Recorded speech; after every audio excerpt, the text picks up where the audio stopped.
লোকে বলে অন্তিক অন্তুর চেয়েও সুন্দর যুবক হিসেবে। ভীষণ মেধাবী ছিল কলেজ জীবনে। আমজাদ সাহেবের সাথে বাবা ছেলের সম্পর্ক চমৎকার সুন্দর ছিল। রাবেয়া বেগম বরাবরই সরলা ও অল্প শিক্ষিতা এক বাঙালি সংসারী নারী। উনার বিপরীতেই আমজাদ সাহেবের গুণগুলোতেই দুটো সন্তান গড়ে উঠেছিল। অন্তু তখনও ছোট, যখন অন্তিক কৈশোর পেরিয়ে যুবক হচ্ছিল। খুনসুটি, মারামারি, ঝামেলার শেষে আবারও বেহায়ার মতো গিয়ে অন্তুর ঝুঁটি টানার মতো দুষ্টুমির জন্য আমজাদ সাহেবের কাছে শাস্তি কম পেতে হয়নি তাকে। ভীষণ ডানপিটে আর চঞ্চল, আর সবচেয়ে বেশি জেদি ছিল অন্তিক। তার প্রবল আত্মসম্মানবোধের জন্য মাঝেমধ্যেই এখানে ওখানে ঝামেলা বাঁধিয়ে এসে মার খেত আব্বুর হাতে। কলেজ শেষ করে ভার্সিটি ভর্তি হবার পালা এলে অন্তিকের সুযোগ হল কুষ্টিয়ার ইসলামিক বিশ্ববিদ্যালয়ে পড়ার। বাড়ি ছাড়তে হল শিক্ষার সুবাদে। এরপর যা অঘটন ঘটে গেল। মার্জিয়া কুষ্টিয়ার মেয়ে, তাকে ভাগিয়ে নিয়ে চলে এসেছিল অন্তিক। তখন সে 3rd ইয়ারের ছাত্র, বেকার শিক্ষার্থী। সেই নিয়ে মাস্টারমশাই আমজাদ সাহেবের নামও খারাপ হয়েছিল বিশেষ। আমজাদ সাহেব হাই স্কুলের এক সামান্য শিক্ষক। উনার আদর্শের চূড়াকে মাটিতে মিশিয়ে যে কাজটা অন্তিক করেছিল, তাতে সবচেয়ে ক্ষতি সে নিজের এবং সবচেয়ে বড় কষ্টটা আব্বুকে দিয়েছিল। অথচ এটা বুঝে অনুতপ্ত ও ব্যথিত হবার বদলে সে বিগড়ে গেল। 2টো থাপ্পড় মেরেছিলেন আমজাদ সাহেব ছেলের গালে। কয়েকটা কথা বলেছিলেন, তার মধ্যে অন্তিকের আত্মসম্মানে লাগা কথাটা ছিল, বউ তো নিয়েই এসেছিস, খাওয়ানোর মুরদ আছে। আর বিশেষ কিছু বলেননি। এরপর থেকে অন্তিক বদলেছে, মার্জিয়া নিজেকে প্রকাশ করেছে।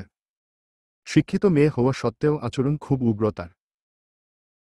অন্তু বলেছিল, ভাইয়া, তুই যে আত্মসম্মানের বড়াই এখনও করছিস, তা কিন্তু খুঁয়েই তোর মতো মেধাবী এক ছাত্র প্রেমের মতো ছোট কাজ করেছে, আর তা করেছিস ভালো।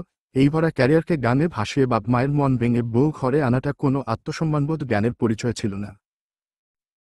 ব্যাস, আর না প্রাণের আব্বু না অন্তু। কারো সঙ্গে কথা নেই। কি করছে, কি হচ্ছে সবটাতে নির্লিপ্ততা, নিঃশব্দ। অথচ মার্জিয়ার উগ্রতা ও খিটখিটে মেজাজ দিন দিন লাই পাচ্ছে।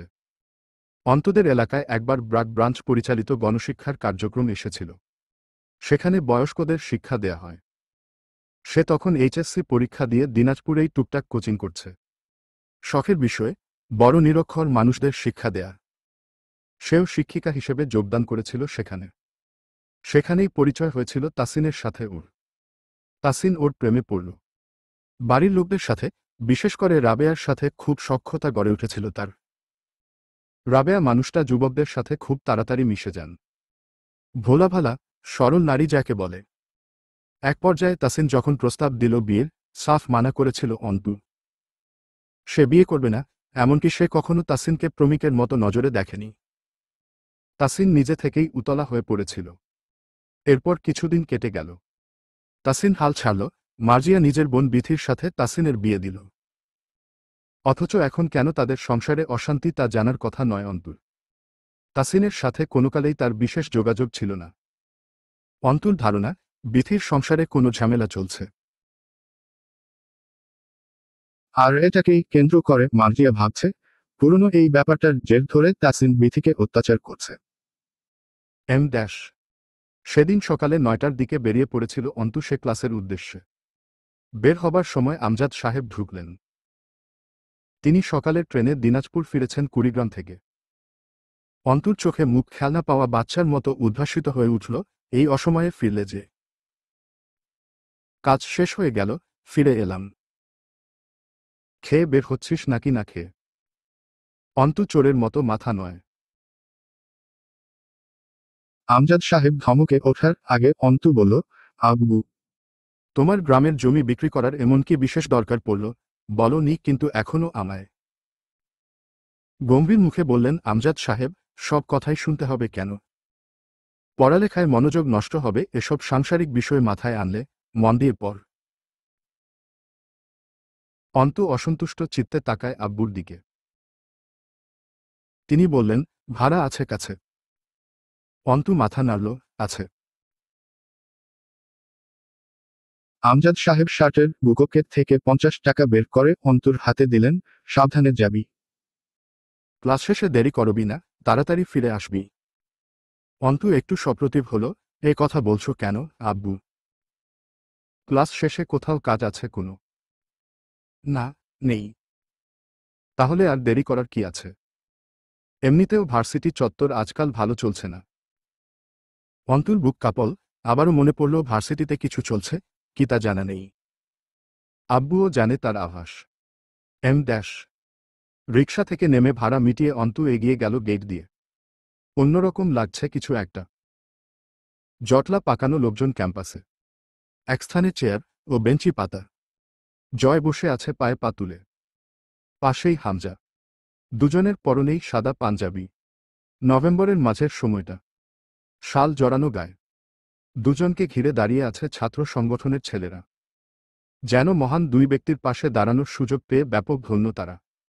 হামজা স্বভাবসুলভ গম্ভীর মুখে বসে আছে। জয় এদিক ওদিক তাকাচ্ছে। স্থির থাকার স্বভাব নেই বোধহয়। অজানা শঙ্কায় বুকটা ধুক করে উঠল অন্তুর। এক স্থানে একটু বেশিই ভিড় দেখা যাচ্ছে। উদ্গ্রীব হয়ে চেয়ে আছে সকলে সেখানে নিচের দিকে। অন্তু কৌতূহল নিয়ে এগিয়ে গেল। ভিড় ঠেলেঠুলে একটু ভেতরে ঢুকল। মুহূর্ত খানিকের জন্য চোখে পড়ল জীর্ণ একটা ময়লা কাপড়ে ঢাকা কোনো মেয়ের শোয়ানো দেহ মাঠের ঘাসের উপর পড়ে আছে। অন্তুর রক্ত সঞ্চালন থামল বোধহয় উত্তেজনায়। আড়াল হল দৃশ্যটি মানুষের ভিড়ে। বেহুশের মতো সামনে এগিয়ে যাওয়ার চেষ্টা করল, উবু হয়ে দাঁড়ানো লোকটাকে ধাক্কা দিয়ে একদম কাছে গিয়ে দাঁড়ালো দেহটার। কে এই মেয়েটা? আখি এটা? বুকের রক্ত ছলকে উঠল অন্তুর। এত সুন্দর এই গরিব সালমা খালার মেয়ে। অভিশাপে ঝরে পড়া চাঁদের টুকরো যেন। ঘন চোখের পাপড়ি যেন এখনই ঝাপটে উঠবে। অথচ ওই সুন্দর মুখখানা বিবর্ণ, খামছির দাগে ভরতি, ঠোঁটের কোণে রক্ত জমাট বেঁধে শক্ত হয়ে গেছে, কালশিটে রং ধারণ করেছে। গাছি গাছি চুল ছিঁড়ে উঠিয়ে ফেলা হয়েছে যেন। বাকি দেহটা এক টুকরো কাপড়ে ঢাকা। নিশ্চয়ই শুধু এই কাপড়টুকুই দেহে। এই কাপড়টুকুর নিচে এতগুলো মানুষের ভিড়ে কোনো এক মেয়ের নগ্ন দেহ পড়ে আছে। অন্তুর মনে হল সে মানসিক ভারসাম্য হারিয়ে ফেলছে, যার ফলে শরীরটা ভার ছেড়ে দিতে চাইছে। কারা করেছে এসব? যে লোকটিকে ধাক্কা দিয়েছিল সে এগিয়ে এলো, ধমকে উঠল অন্তুকে, পিছনে সরে দাঁড়ান, এত কাছে এসে দাঁড়াবেন না। সরুন, পিছিয়ে যান। স্পষ্ট, বিন্যস্ত ভাষা, ভরাট আদেশমূলক কণ্ঠস্বর। নজর তুলে তাকালো অন্তু, কালচে খয়েরি ইন শার্টে একটা ফর্সা মতো পুরুষ। অন্তুকে উপেক্ষা করে হাতা গোটাতে গোটাতে গিয়ে লাশের মাথার কাছে বসল। ইন্সপেক্টর রশিদ ডাকল তাকে, মুস্তাকিন। আপনার ফোন বাজছে। মুস্তাকিন ভিকটিমের দেহ থেকে চোখ না তুলেই বলল, পরে অ্যাটেন্ড করছি, রেখে দিন। অন্তুর চোখ ভিজে উঠল, আর নিয়ন্ত্রণে আসছে না। উই যে ক্ষতবিক্ষত মেয়েটার মুখ। হিচড়ানো আছড়ের দাগ ত্বকে, চোখের নিচটা ফ্যাকাশে কালো বর্ণের হয়ে উঠেছে। সম্মান লুটিয়ে দেবে না বলে নিশ্চয়ই খুব হাচড়-পাচড় করেছিল মেয়েটা। অন্তু ভিড় ঠেলে বেরিয়ে এলো। নিঃশ্বাস বন্ধ হয়ে আসছে। আব্বু রোজ পত্রিকা পড়ে রেখে দেয়, সেখানে এমন ঘটনাগুলো চোখে পড়ে। আজ সেই পত্রিকা ভেদ করে প্রথমবার কোনো খুবলে খাওয়া মেয়ের মরদেহ সম্মুখে এসে পড়েছে। এগুলো আসলেই হয়। কান্নার তোর সামলানো মুশকিল হচ্ছে। অবাক হলো সে কোনোদিন এভাবে কাঁদেনি। এরকম ফুটবল তো তার হৃদয় নয়। লোকের মুখে বহু শুনেছে, অন্তুর মাঝে নারীসুলভতা নেই, সে কঠিন। আজ সেসব মিথ্যে প্রমাণিত হতে চাইছে কেন? কিসের ভয় আড়ষ্ট করে তুলতে চাইছে অন্তুকে আখির রুই কাটাছেঁড়া দেহের প্রতীকে? আরও দূরে চলে এলো। মুখের নেকাবটা খুলে ফেলল, ব্যাগের সাইড থেকে পানির বোতল বের করে পানির ছিটা দিল মুখে চোখে। টিস্যু দিয়ে মুখটা মুছে দুটো শ্বাস নিল জোরে জোরে। ধমকাল নিজেকে, আশ্চর্য। এত ভঙ্গুর হয়ে পড়ছ কেন তুমি, অন্তু? তুমি তো এমন নও। কোথা থেকে যেন পাগলের মতো ছটতে ছুটতে এলেন সালমা খালা। বুক চাপড়ে আহাজারি করতে করতে ছুটে এসে ধপ করে বসে পড়লেন মেয়ের লাশের পাশে মাটিতে। অন্তুর চোখ বোধহয় আবার ভরে উঠেছে। নিজের ওপর রেগে উঠল অন্তু। কি মুসিবত! এভাবে ভেঙে পড়লে জীবনকে মোকাবেলা করবে কি করে? কিসের মোকাবেলা? উই তো একটা মেয়ের ছিন্নভিন্ন লাশ পড়ে আছে মাঠের উপর। অন্তুও তো মেয়ে। জঙ্গলের জানোয়ারেরা কবে যে মানুষের মতো রূপ ধরে মানুষের সমাজে বাস করতে লেগে পড়েছে, তাদের মোকাবেলা করতে ভঙ্গুর হলে চলবে কেন? একটা মেয়ে দৌড়ে এসে সালমা খালাকে ধরল। খালার বোধহয় দাঁত লেগে গেছে। এটাই বোধহয় আখির ভাবি। এ তো আরেক গরিবের রানী। এদের চেহারার আভিজাত্য মিলছে না পরিস্থিতির সঙ্গে। অন্তুর চোখের সামনে অপরিকল্পিতভাবে একটা ভয়ঙ্কর দৃশ্য ভেসে উঠল। আখির স্থলে সে পড়ে আছে, রাবেয়া বেগম কাঁদছেন। আচ্ছা, মার্জিয়া এসে কি ওভাবে এসে ধরবে রাবেয়াকে, বুকে জড়িয়ে নেবে? শক্ত হলো অন্তুর চোয়াল, মেরুদণ্ড সোজা করে দাঁড়াল। কে করেছে এসব?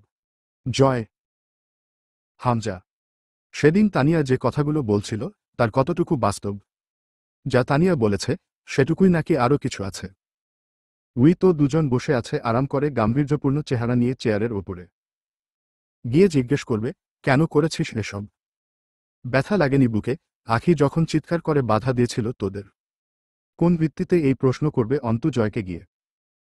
প্রমাণ তো নেই। দুজনে রাজনৈতিক দলের নেতাকর্মী। যে ছেলেগুলো ঘিরে দাঁড়িয়ে ভাই ভাই করে ডাকছে দুজনকে, ওরা কি ছাড়বে অন্তুকে? ঘুরে দাঁড়িয়ে নেকাব খুলে চোখ দুটো মুছে নিল শক্ত হাতে। এগিয়ে গিয়ে দাঁড়ালো ওদিকে। ছাত্রছাত্রীরা নিস্তেজ চোখে দাঁড়িয়ে দেখছে এই রঙ্গ তামাশার খেলা।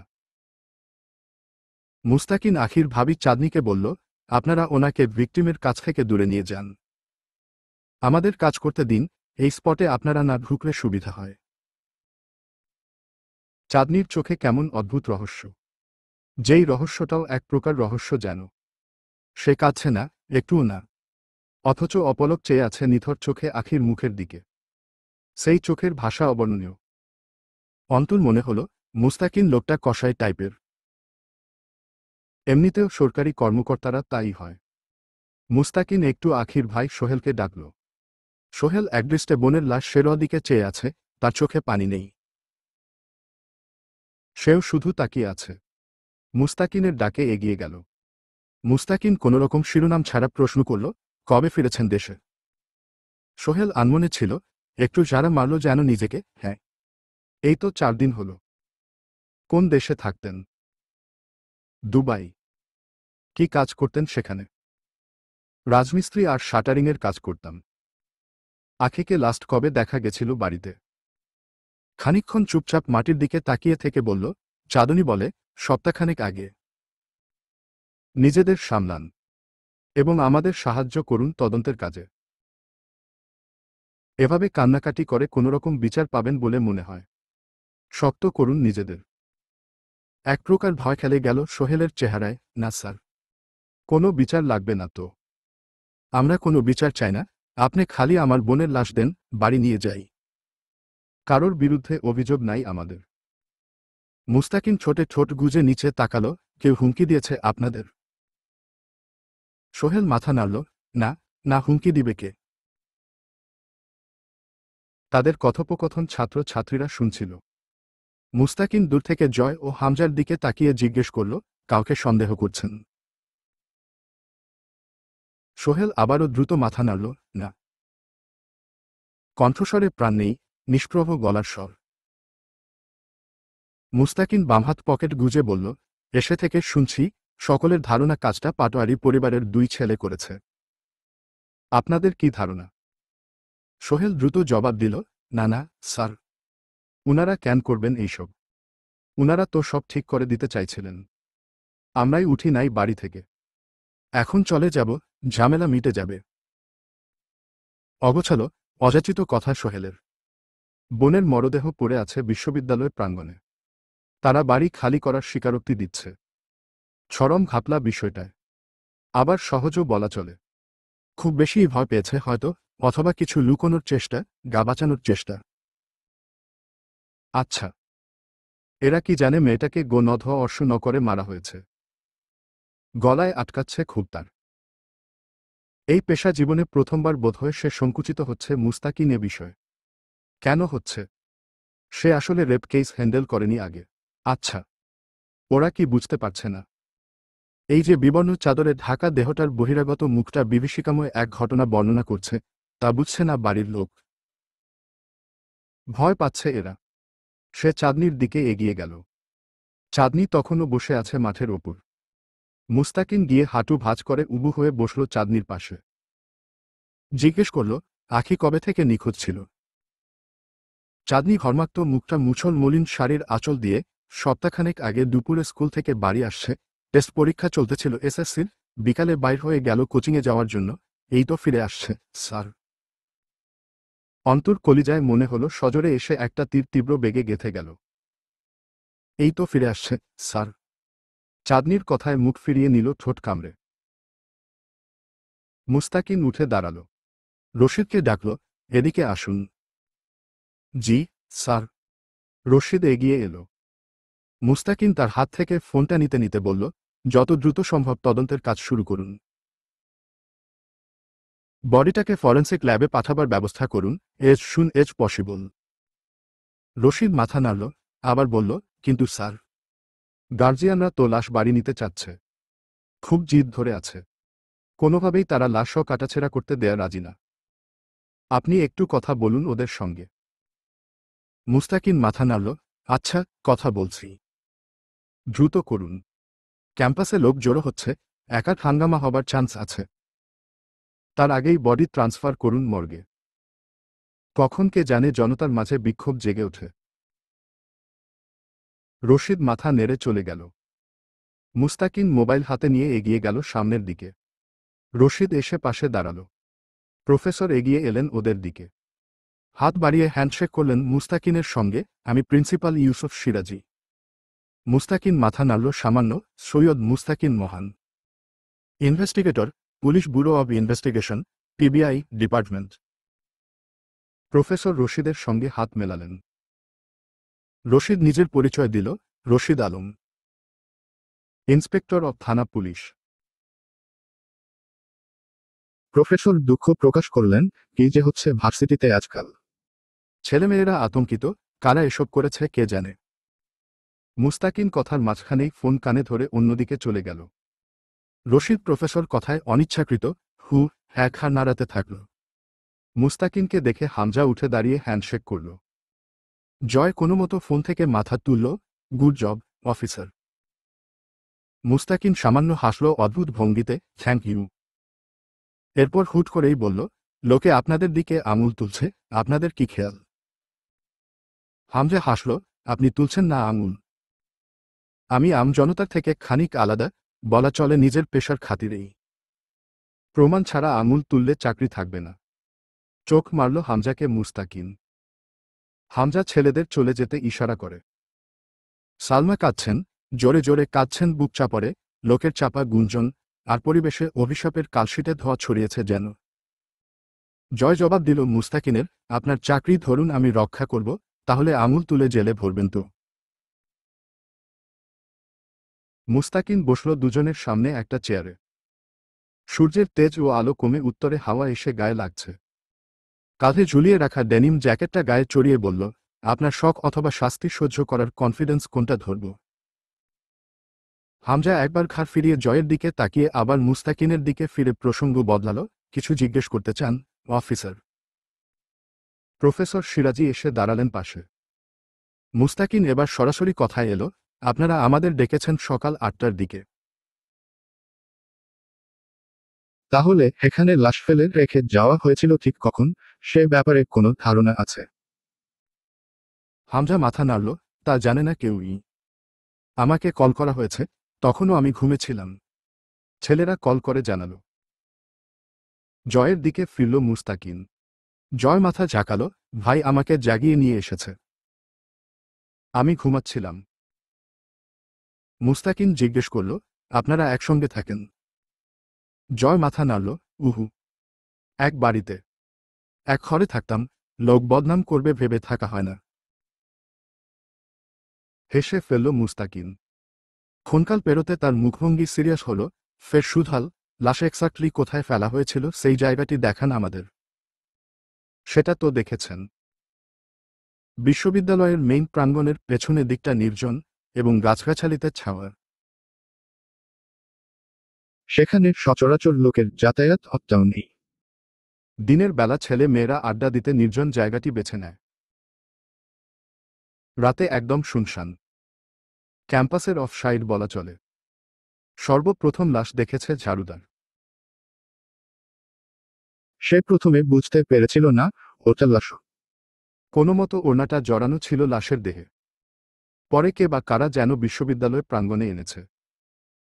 এটা সকালে এসে থানা পুলিশের কাছ থেকেই শুনেছে সে।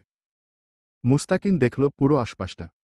জয়কে বলল, আপনার চোখে প্রচুর ঘুম দেখছি।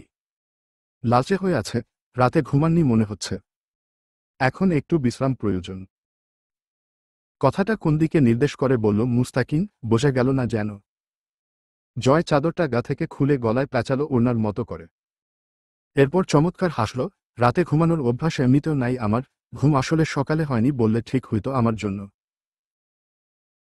সকালে টেনে তুলে আনা হয়েছে। আসলে আমাদের মতো নেতাকর্মীদের দুঃখ আর পরিশ্রম আপনারা কোনোদিন বুঝবেন না। জনতার মন রাখতে কত যে লোক দেখানো ঢং করতে হয়। যেমন ধরেন, আমার আসতে ইচ্ছে করতেছিল না, কষ্ট হচ্ছে না বিশেষ মেয়েটা বা তার পরিবারের জন্য, তবুও আসতে হলো। ইভেন ধর্না ধরে বসে থাকতে হচ্ছে হুদাই এইখানে নীরস মুখে। কার বাল লাড়তেছি বসে। মানুষ তো মরবেই, এই অবধারিত বিষয়ে এইসব ঢং কি মনে ধনে কোথাও সয়। তবু শোয়া লাগে, কারণ তথাকথিত সমাজসেবক আমি। ফাক অফ দিজ ইন্ট্রোডাকশন। আপনি মানছেন আপনি তথাকথিত সমাজসেবক? মুস্তাকিন কথাটা বলে ভ্রু উঁচায়। জয় চাদরটা গলা থেকে হাতে কবজিতে জড়াতে জড়াতে বলল, না মানার কি আছে? আমি ভালো না, তা লোক জানে, আর তা কি আমি জানার আগেই? আমি জানছি, এরপর লোকরে জানাইছি, তখন লোক জেনেছে। মুস্তাকিন ভ্রু কুঁচকে চেয়ে আছে, অথচ তার ঠোঁটের কোণে দুর্বোধ্য হাসি। হামজা ও জয়ের ঠিক বিপরীত পার্শ্বে অবস্থানকারী হিসেবে যেন আজ পেশাগতভাবে তার অভিষেক হয়ে গেল। জয়কে জিজ্ঞেস করে মুস্তাকিন, তাহলে আপনাকে সন্দেহের তালিকায় রাখব? এই শীতল কথোপকথনগুলো প্রফেসরের কাছে আগামাথাহীন প্রলাপ লাগছিল। অথচ তিনজনে বেশ স্বাচ্ছন্দ্যে নিজেদের আলোচনা সম্পন্ন করে উঠল। জয় তাকালো মুস্তাকিনের দিকে, কপট কৃত্রিম চিন্তার ছাপ ফুটল তার মুখে, উহু। এই কেসে সাসপেক্ট হিসেবে থাকতে থাকতে উল্টাপাল্টা কিছু প্রমাণ হয়ে গেলে ফাঁসি হয়ে যাবে, যেহেতু মেয়েটা মরে গেছে। এত তাড়াতাড়ি মরে কি লাভ? মরব এরকম কোনো কেসের দায়ী, তবে একটু বয়সকালে। এখনও বিয়ে-শাদী করি নাই, বিশেষত বাসরটা। এখন মরাটা ঠিক না। এটা থেকে বাদ রাখুন আমায়। অকপট পাগলাটে অভিব্যক্তি। অথচ মুস্তাকিনও এতে কোনো বিশেষ চমকিত প্রতিক্রিয়া দেখাল না। জয় উঠে গেল চেয়ার ছেড়ে। মুস্তাকিন হামজাকে বলল, কাউন্সিলর সাহেবকে একবার থানায় আসতে বলবেন বিকেলে। আপনি আসলেও পারেন। হামজা পাঞ্জাবির হাতার বোতাম খুলে তা কনুইয়ে গোটাতে গোটাতে বলল, আমি আসতে পারব না, আব্বু যাবে। আমার কাজ আছে। বুঝতেই পারছেন, নির্বাচন এগিয়ে আসছে সামনে। মুস্তাকিন হাঁটতে হাঁটতে আবার পেছনে ফিরে দেখল হামজাকে। পায়ের ওপর পা তুলে বসে আছে চেয়ারটায়। মুখে চাপ দাড়ি, পুরু ঠোঁটের ওপর ঘন গোফ, গায়ে জড়ানো চাদরের প্রান্ত ঝুলছে একপাশে। তার একটু দূরেই দাঁড়িয়ে সিগারেটে লম্বা টান দিচ্ছে জয়। তার নজর অনুসরণ করে তাকিয়ে দেখল, ভিকটিমের দেহের অদূরে দাঁড়িয়ে থাকা বোরকা পরিহিত মেয়েটির দিকে বক্র দৃষ্টিকোণে চেয়ে আছে জয়। এই মেয়েটিই তখন ধাক্কা দিয়েছিল তাকে। পরিবেশ আর সকলের কাছে নারকীয়, অথচ দুই ভাই নির্লিপ্ততা। তবে এ থেকে এটা প্রমাণ করার উপায় নেই, এরা অপরাধে যুক্ত। জিপে উঠে বসল মুস্তাকিন। নজর পড়ল আবারও মেয়েটির ওপর। বিমূঢ় মূর্তির ন্যায় চেয়ে আছে লাশের দিকে। লাশকে ফ্রিজিং গাড়িতে তোলার ব্যবস্থা চলছে, মর্গ থেকে লোক এসেছে। অথচ লাশটিকে ল্যাবে নেয়ার কথা। চলবে। পরবর্তী পর্ব পেতে চ্যানেলটি সাবস্ক্রাইবও করুন।